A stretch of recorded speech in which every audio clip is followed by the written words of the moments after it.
So Drew, your credits are so amazing, and I figure that you must have kind of your own choice of projects, right? But it seems like you're kind of choosy, especially when it comes to directing stuff.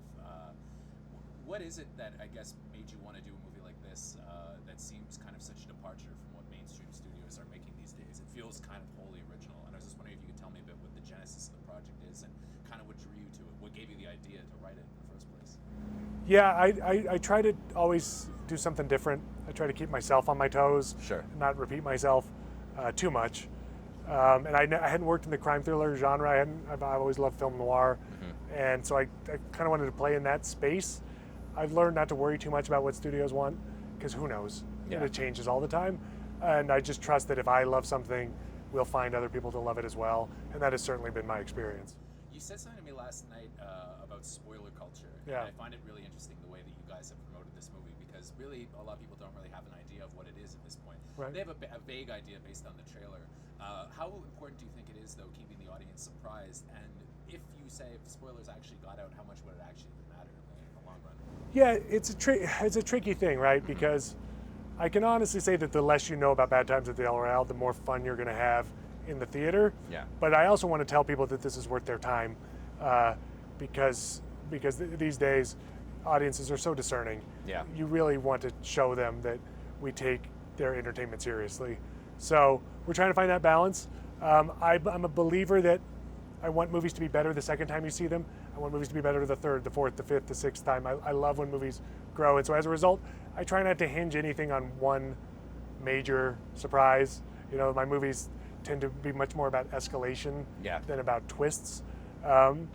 So it's a balance. Look, I'd love it if no spoilers got out. I would love it. I think it would. The audience will have a better time, but we also have to sort of find that balance. So this is a great ensemble cast. I noticed that you seem to favor that in your work a little bit, unless I'm misreading it. But how did you go about casting it? Because it feels, what's interesting to me for this being an ensemble cast is that you've cast mostly leading actors. These are all actors that I'm used to seeing in lead roles, so I'm not used to seeing them as part of a group, and I think that's actually really cool. Yeah. So how did you go about assembling this cast and stuff? Well, it's amazing. I love movies where you're not quite sure who you're rooting for. Yeah, when there's so many, when you have people who are all leading actors in their own right, you don't quite know how this is going to end up. Yeah. It sort of keeps you guessing. So that was really important to me.